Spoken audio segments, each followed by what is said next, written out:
WHAS 11 Weather First. Well, the rain is beginning to move into Kentuckiana following a night of severe weather, and we're tracking it right now for you. Thanks for joining us here on the Night Team. I'm Alex Dieterer. Weather starts us tonight with meteorologist Alden German. Alden, are there any concerns for another night of severe weather? No concerns for severe weather tonight, although we are seeing some of that light rain activity starting to make its way into the southern half of Metro Louisville right now.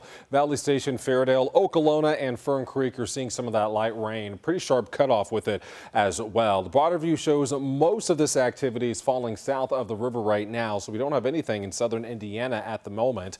No lightning being detected either. This is just a fairly light to moderate steady rainfall right now, and we might see some heavier rain pushing into Grayson County here over the next few minutes. But again, nothing is going to be severe tonight, and we should see a lot of this rain pushing out of here by sunrise tomorrow morning. Watching this little area moving out of western Tennessee, that'll try to push northward as this whole area is mostly moving to the east, but trying to slowly push up in our direction as well. Here's a look at our current temperatures. We're sitting at 49 degrees here in the metro. Not too bad, a cool night. These are typically what we would see for our high temperatures, so that's giving you an idea of just how warm it's been lately. Ahead, I'll track rain again on Max HD radar. I'll also show you our next opportunity for rain showers through next week. Alex. Thank you, Alden. Kentuckiana communities continue their cleanup efforts tonight after the National Weather Service confirmed 2 EF1 tornadoes touched down early this morning. One tornado touched down in north central Kentucky, the other one in Clark County, Indiana. You're taking a look right now at some of that damage left behind in southern Indiana. WHAS 11 crews have been on the ground covering the damage all day. Meteorologist Reed Yaden, storm chaser John Humphreys, reporter Connor Steffen, and photojournalist Aspen Hester. Connor Steffen and Aspen Hester start us off tonight in Clark County.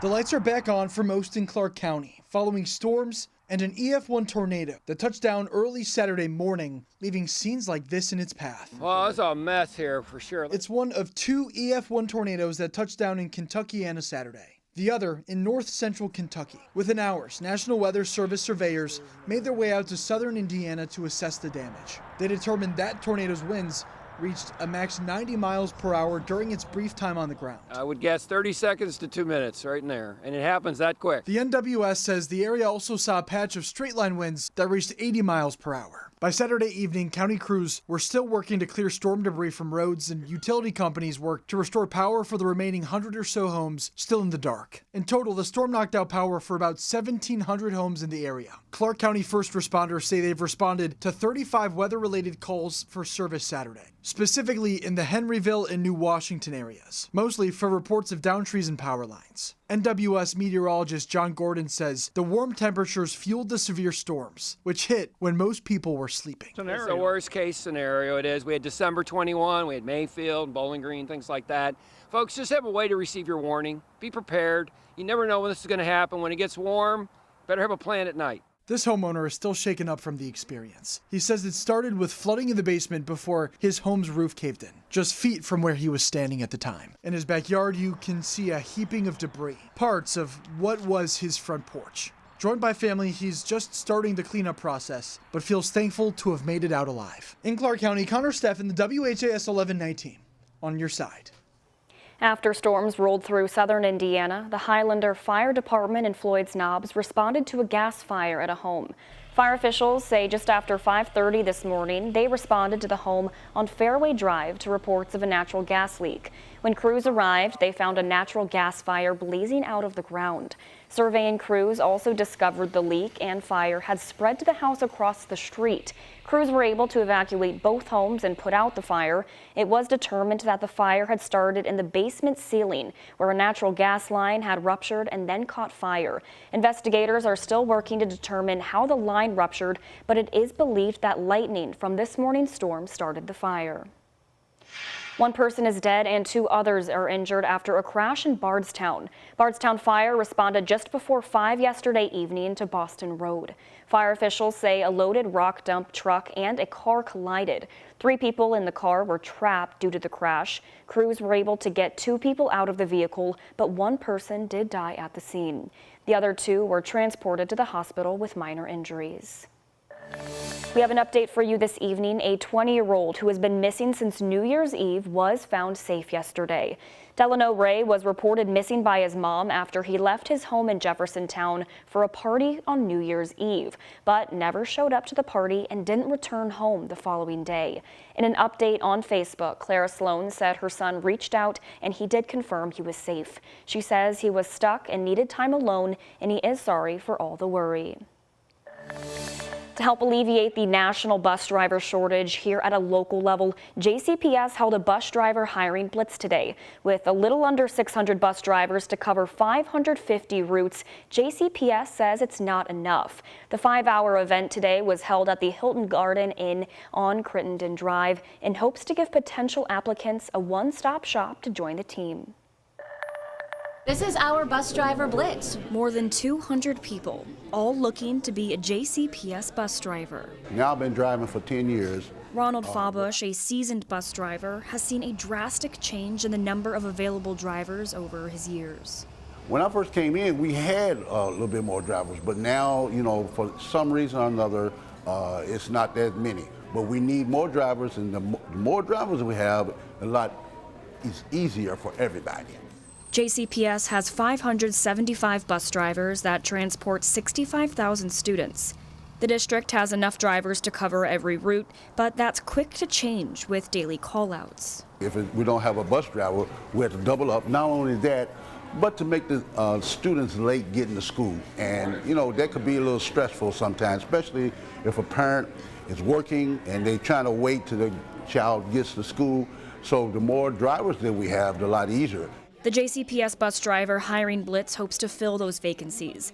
JCPS spokesperson Carolyn Callahan says the blitz gave people a chance to turn in an application, get DOT physicals done, and talk in person with other drivers.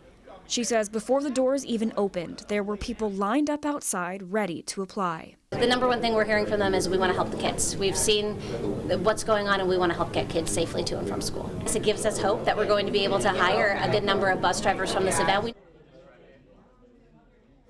And coming up this week, JCPS officials will meet to discuss what changes they can make to the current transportation system, making it clear that the current system doesn't work. JCPS Chief of Communications Carolyn Callahan says 40 or more bus drivers call out a day or don't show up to drive. This means that most days they have more routes than bus drivers. This Tuesday, the JCPS board will consider transportation proposals that include transporting students to reside schools only, having parents drop students off at a centralized hub, or no change at all. Either means we need to find a lot more bus drivers, or we need to cut back on the number of routes and the number of students that we're transporting. You know, you got people trying to get off to work. I can see it being a disaster too. Just imagine the traffic of people trying to drop their kids off at a hub on time. JCPS school board members will hear the details about the transportation proposals at the meeting this Tuesday, February 13th at the Van Hoos Education Center. Meanwhile, a bill filed in Frankfort hopes to alleviate the bus driver shortage by allowing non-school bus vehicles to be used for student transportation. This means the district could use vans and other school-owned vehicles to transport the students. The bill's sponsor, Senator David Yates, believes it will save the district money and make bus routes more efficient. This is not an urban issue. It's not a rural issue. This is a Kentucky student transportation issue. It's a simple fix. And we're in transportation right now. It's been assigned to transportation. I believe that we should get moving on it. I just want to make sure that people, the moms and dads out there, they know the legislature's working on a help for a solution. Yates said the Kentucky Department of Education would lay out the guidelines for drivers training. He said all drivers would still be required to go through full training, federal background checks, and biannual traffic checks. Kentucky lawmakers advanced a bill out of a Senate committee that would end diversity, equity, and inclusion efforts on college campuses. The measure won approval out of the Senate Education Committee Thursday. Supporters say the bill is a needed response to what they see as discriminatory trends in higher education. Opponents, however, say the measure could hurt efforts to expand the presence of underrepresented groups on campuses. This bill does nothing to improve academic standards, increase critical thinking, or expand the diversity of thought on college campuses. Instead, it opens the door to the unregulated flow of narrow-minded ideologies that seek to marginalize rather than to include, and silence rather than discuss. But what we have seen is a trend across the United States forcing faculty, in order to remain employed, to formally endorse a set of beliefs that may be contrary to their own, all in violation of the First Amendment. The bill would bar public colleges and universities from providing preferential treatment based on a person's political ideology. It also lays out a list of discriminatory concepts that would be prohibited. The bill would allow the state attorney general's office to take legal action to compel a school's compliance. The bill now heads to the full Senate.